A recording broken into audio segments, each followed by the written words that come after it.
परमपिता परमात्मा, सारी सृष्टि के रचनहार, कुल मालिक, असंख्य ब्रह्मांडों के स्वामी, जगत गुरु, तीनों लोकों में प्रवेश करके सबका पालन पोषण करने वाले, राजाधिराज, आत्माधार, नाथों के नाथ, देवों के देव महादेव, सर्वेश्वर महेश्वर, मृत्युंजय, अजरो अमर, आदि अनादि, सनातनी प्रभु, जगत पिता जगदीश्वर, श्री श्री 1008 की उपाधि के वास्तविक अधिकारी, अकाल मूरत, शब्द स्वरूपी राम,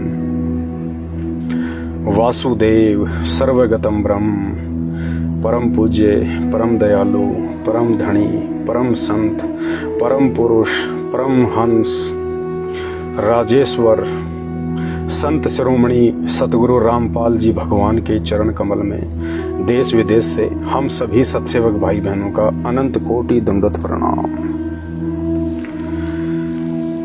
सत्साई भाई और बहनों,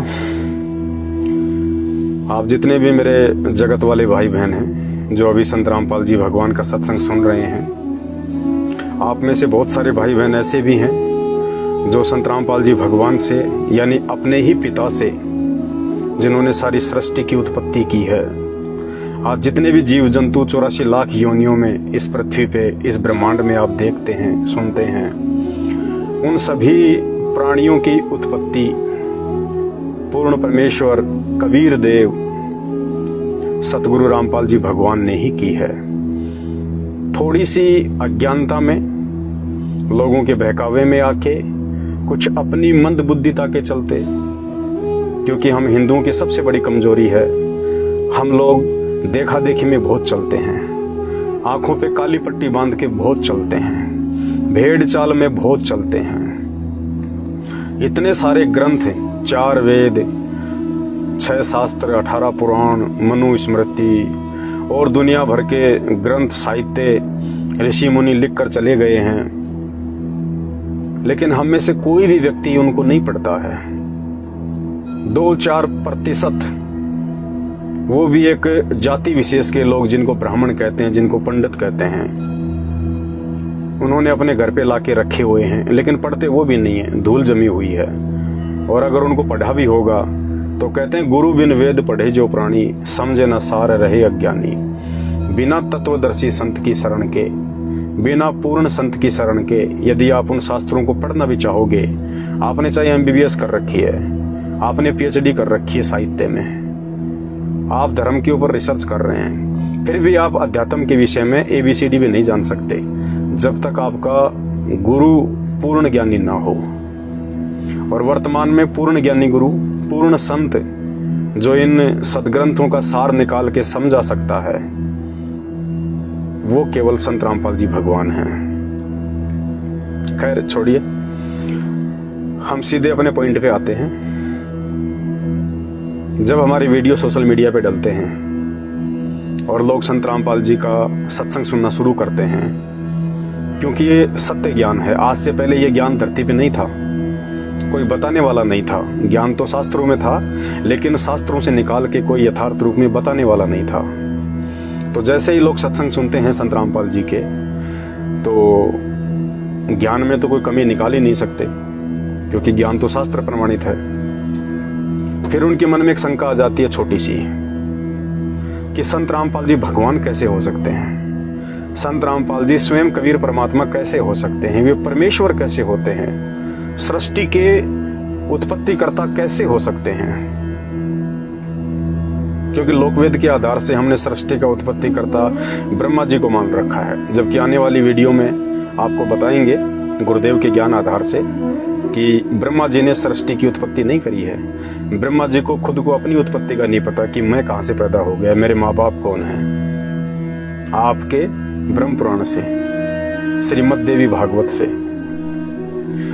तो फिर उन भाई बहनों को एक शंका सी हो जाती है कि यार संत रामपाल जी के जो भगत हैं, और विशेषकर संत रामपाल जी की संगत में 2 ग्रुप हैं। एक ग्रुप जो है उनका परिवार चला रहा है, दूसरा ग्रुप है ये सत्सेवकों का ग्रुप है, साध संगति वाला।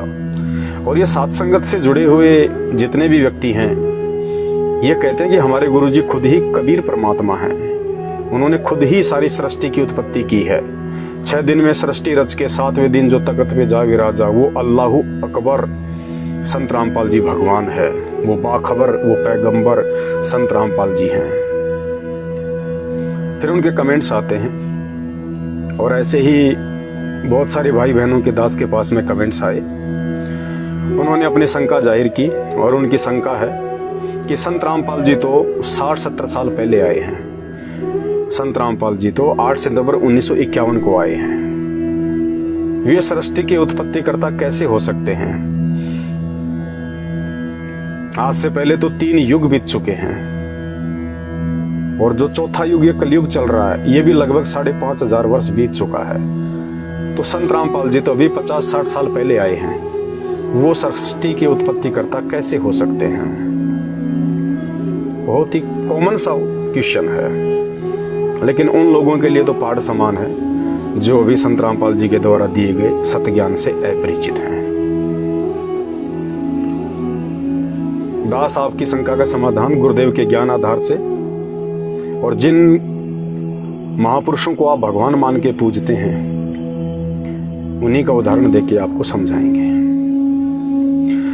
आपकी शंका है कि संत रामपाल जी तो 60-70 साल पहले आए हैं। इससे पहले तो 3 युग बीत चुके हैं। ये भगवान कैसे हो सकते हैं?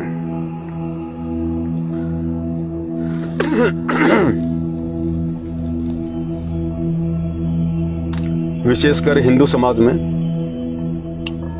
भगवान श्री राम और भगवान श्री कृष्ण जी को परमात्मा माना जाता है, पूर्ण ब्रह्म माना जाता है। अब मैं आपसे सवाल करूं कि श्री कृष्ण जी आज से लगभग 5,500 साल पहले द्वापर युग में आए थे। श्री कृष्ण जी से पहले तो सतयुग बीत चुका, त्रेता युग बीत चुका। तो श्री कृष्ण जी भगवान कैसे हुए? श्री कृष्ण जी कैसे भगवान हो जाएंगे? वो तो द्वापर में आए थे लगभग 5,500 वर्ष पहले। उससे पहले तो त्रेता और सतयुग कई लाखों वर्ष का समय बीत चुका है। त्रेता युग के लोग तो जानते ही नहीं थे श्री कृष्ण जी कौन है, क्योंकि श्री कृष्ण जी का तो जन्म ही त्रेता युग के बाद में हुआ है। सतयुग के प्राणी भी नहीं जानते थे श्री कृष्ण कौन है। तो श्री कृष्ण जी भगवान कैसे हो गए? श्री कृष्ण जी का तो जन्म ही द्वापर युग के लास्ट में हुआ है। उससे पहले तो पूरा द्वापर युग बीत गया, त्रेता युग पूरा बीत गया, सतयुग पूरा बीत गया। ऐसे ही श्री रामचंद्र जी जो कि त्रेता युग के लास्ट में आए थे, तो सतयुग में भी तो प्राणी थे, सतयुग में भी तो इंसान थे। वो भी तो भक्ति किया करते थे। वो किसकी भक्ति करते थे? सतयुग के प्राणी तो जानते ही नहीं थे राम कौन है, क्योंकि राम का तो जन्म ही सतयुग के बाद में त्रेता युग में हुआ है। तो श्री रामचंद्र जी भगवान कैसे हो गए भाई? कैसे भगवान हो गए श्री रामचंद्र जी?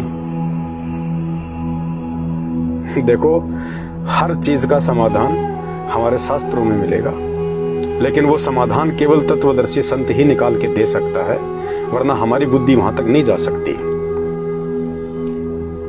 आप श्री राम और श्री कृष्ण जी को श्री विष्णु जी का अवतार मानते हैं कि श्री विष्णु जी ने अवतार धारण किया। अवतार का मतलब पूज्य गुरुदेव जी ने बताया, ऊपर के लोकों से नीचे उतर के आना और फिर अपनी लीला करना, उसको कहते हैं अवतार। यानी भगवान अपने लोक से नीचे उतरते हैं, एक सामान्य व्यक्ति का रूप धारण करते हैं और उसके बाद में भगवान एक लीला करते हैं, उसको कहते हैं अवतार। तो भगवान विष्णु जो कि 3 लोक के स्वामी हैं, वो त्रेता युग में रामचंद्र जी के रूप में आए। आप उनको रामचंद्र कहो चाहे आप उनको भगवान विष्णु कहो, एक ही बात है, क्योंकि भगवान विष्णु ने ही रामचंद्र रूप में अवतार धारण किया था। उसके बाद द्वापर युग में वही भगवान विष्णु श्री कृष्ण जी के रूप में अवतरित हुए, उनका अवतार हुआ। तो श्री कृष्ण जी कहो चाहे भगवान विष्णु कहो, बात एक ही है। तो एक रूप में तो भगवान कहां बैठे हुए हैं? विष्णु लोक में, विष्णु नाम से। और दूसरे रूप में वही भगवान, वही विष्णु भगवान रामचंद्र रूप में त्रेता युग में लीला कर रहे हैं। वही विष्णु भगवान दूसरे रूप में द्वापर युग में अपनी लीला कर रहे हैं। तो इसी प्रकार जो पूर्ण परमात्मा है, जो पूर्ण परमेश्वर हैं, उनका वैदिक नाम है कबीर देव। और वो कबीर परमात्मा भिन्न भिन्न युगों में जब चाहे इस पृथ्वी पे अवतार धारण करके, अवतार यानी स्वयं ही वो परमात्मा नीचे उतर के अपनी लीला करता है। जैसे वास्तविक नाम तो उनका भगवान विष्णु है, जो 3 लोक के भगवान है विष्णु। लेकिन जब त्रेता युग में आए तो वो रामचंद्र नाम से आए, द्वापर में आए तो श्री कृष्ण नाम से आए। इसी प्रकार इन सब के ऊपर जो भगवान है, जिन्होंने सारी सृष्टि की रचना की है, क्योंकि ब्रह्मा विष्णु महेश के लोकों से ऊपर तो बहुत ज्यादा सृष्टि है, और भी लोक हैं जिसकी जानकारी आपको आपके गुरुदेव नहीं दे पाएंगे, केवल तत्वदर्शी संत ही देगा। तो वो सारी सृष्टि का रचनहार वो कबीर देव, कबीर परमात्मा विष्णु भगवान की तरह भिन्न भिन्न रूप और भिन्न भिन्न नामों से आते रहते हैं। सतयुग में वो कबीर परमात्मा सत सुकृत नाम से आए थे। त्रेता में वो कबीर परमात्मा मुनिंद्र ऋषि के नाम से आए थे। द्वापर में वो कबीर परमात्मा करुणामय ऋषि के नाम से आए थे, जिन्होंने पांडवों की यज्ञ सफल की थी, शुपच रूप में जिन्होंने शंख बजाया था। और आज से 650 वर्ष पहले वो कबीर परमात्मा अपने वास्तविक नाम से आ गए थे, कबीर दास नाम से आ गए। और आज वर्तमान में वही कबीर परमात्मा सतगुरु रामपाल जी के नाम से आ गए।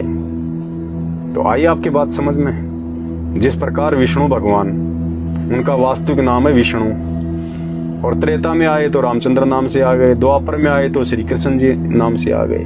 इसी प्रकार वो कबीर भगवान जो सबके ऊपर भगवान है, जो सतलोक में बैठे हुए हैं अपने एक रूप में, जो सचखंड में बैठे हुए हैं, और जब वो नीचे आए भिन्न भिन्न युगों में तो भिन्न भिन्न नामों से आ गए।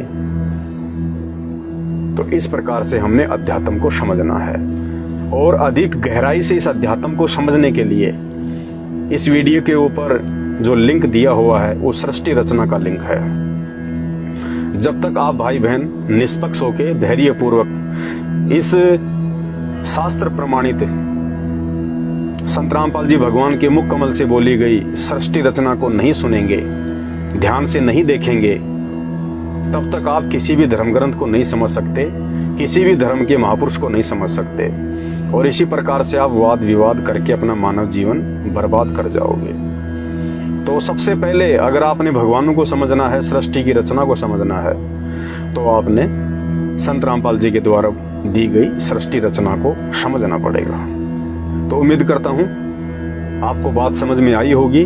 जो अच्छी आत्मा होंगी, जो ज्ञानी आत्मा होंगी, वाद विवाद करने वाले, तर्क वितर्क करने वाले और मीन मेख निकालने वालों को कभी भी आध्यात्मिक ज्ञान समझ में नहीं आ सकता। वो तो केवल वीडियो इसी मकसद से देखते हैं कि कोई त्रुटि निकाली जाए, उस त्रुटि के ऊपर फिर कोई कमेंट्स किया जाए, बस उनका मकसद केवल यही होता है। बाकी जो अच्छी आत्मा होंगी, जो प्रभु प्रेमी आत्मा होंगी, वो नीर खीर का निवेरा करेंगी, सत्य असत्य को जानेंगी और संत रामपाल जी भगवान के अमृतमयी तत्व ज्ञान युक्त सत्संगों को सुनेंगी।